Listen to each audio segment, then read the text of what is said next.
takikita dhum dhum ta ta takatarikita dhum dhum ta ta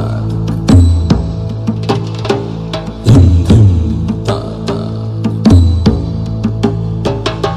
There are times when we feel worn out. It might be because of the external pressure or emotional trauma that we are going through, or because of the lack of inner strength. In such a situation or such a circumstance, what do you think would help us get back our interest and enthusiasm in life? Oh, worn out? How old are you? Can I ask how old are you? Okay. No, we won't tell you that. No, at this stage in your life, you should not be worn out for any reason. As you said, emotional trauma. So you need to understand this. These are all become regular words to be used in the society. People think they have a right to be stressed. See, if you say, I'm stressed out, I'm worn out, I'm tense about something, tension, stress, all this, people think it is their right. It is not your right. It is a great disaster that you're unfolding upon yourself. Because stress, anxiety, all these things means you just don't know how to manage your thought process and your emotion, isn't it? Or even your chemistry. To look at it in a very fundamental way. See, what you call as peacefulness, what you call as joyfulness, what you call as blissfulness, what you call as ecstasy, what you call as agony, what you call as misery, what you call as anxiety, what you call as stress, all these experiences of life, pleasant ones and unpleasant ones, all of them have a chemical basis to it, yes or no? There is a chemistry attached to it. Suppose you lose your peace today, what happens? First thing is you will snap at somebody who is at home. They always give the first dose. But people think it's natural, it's normal rather. Then you pick a quarrel with your neighbor. It goes on. Then on the street you will yell at somebody. Then you come here and shout at your professor. Now people know you need medical attention. The moment you start screaming in a place where it's going to have serious consequences for you, people know you need medical attention. If you go to your doctor, initially he tries to talk you out of it, usually it doesn't work. So the next thing is he will throw a pill into you. You take this little pill, you feel little peaceful. Not for good, at least for a period of time. It works in a limited way. What is this pill? Just a little bit of chemicals. If you put these chemicals, you're becoming peaceful. So what is peace? Certain kind of chemistry.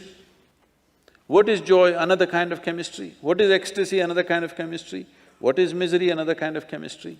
Every human experience has a chemical basis to it. And now, this is the most sophisticated chemical factory on the planet. Do you agree with me? Most complex and sophisticated chemical factory on the planet is here. They say what is happening in a single molecule of DNA cannot be done in all the chemical factories on the planet put together. That much complex chemistry is happening. Now the question is only, are you a good manager of your chemical factory or are you a lousy manager? That's all the question is. Yes?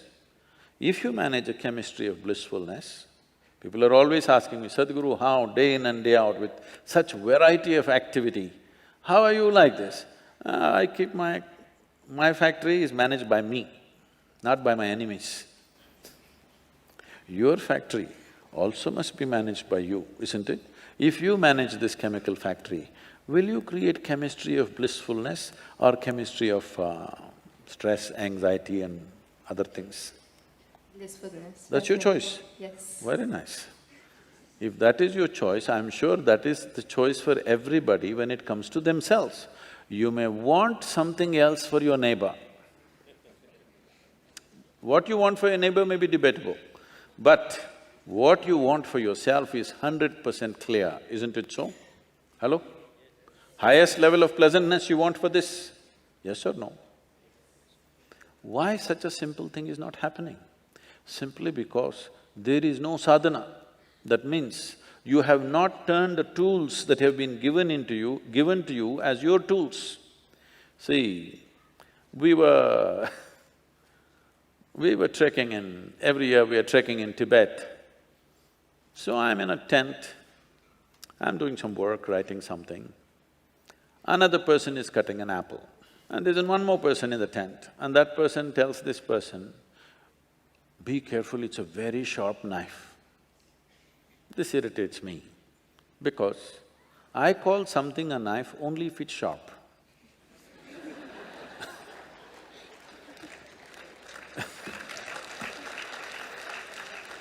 If it is a child, I understand, you say these things. This is a full-grown man. Then I say, hey, leave him alone. He's a full-grown man. He should know bloody how to handle a knife of all the things, not some complicated machinery, just a knife, leave him alone. No, Sadhguru, it's a very sharp knife. Say, I know it's sharp, that's why it's a knife, just leave him alone. Then I continue my work. Then quietly she whispers, "Be careful, it's a very sharp." And after 2 minutes he cuts his hand. Then I say, okay. Why I'm telling you this is, we don't give a knife to a child's hand, not because a knife is dangerous, simply because a child's hand is not steady. He may harm himself or somebody else. Yes? Knife is not a dangerous instrument. The hand which holds it can become dangerous. Yes or no? Like, is a car or a motorcycle a dangerous thing? No, it's a wonderful thing. But so many people kill themselves. If you do one mistake, it will take your life. If you handle it right, it makes your life. If you don't handle it right, it takes your life. But the greatest instrument that you have in your life is your own body and your mind. If you don't handle it right, it will take your life, of course. So this is all you're saying. This is simply because right now our entire system of education is about how to fix the world, not about how to make this into a tremendous instrument in my life. How my body, my mind, my chemistry, my intelligence must work for me. Once these things don't work for you, you are a finished case. Do what you want. Once your intelligence is turned against you, no power in the universe can save you, isn't it so? Because enough work has not been done on it, no attention has been paid as to how this functions. You agree with me, this is the most sophisticated machine on the planet? Is it nap time for the law students? Hello? I'm asking for a higher opinion. Is it nap time? No. Is this the most sophisticated machine on the planet? Have you read the user's manual? Oh. When are you going to read it? Because in this society, people are telling you, you do all those things after 70 years of age. When you're no good for anything, then you read the user's manual. If you buy a phone, should you read the user's manual in the first 3 days or after 3 years when you're discarding the phone? Huh? Earliest possible time you must read if you want to make use of that instrument, isn't it? So this is what sadhana means. Sadhana means not doing something crazy. Sadhana means doing whatever it takes so that my body, my energy, my emotion, my thought is in my hands. If you gain mastery over your physical body, 15 to 20% of your life and destiny will be in your hands.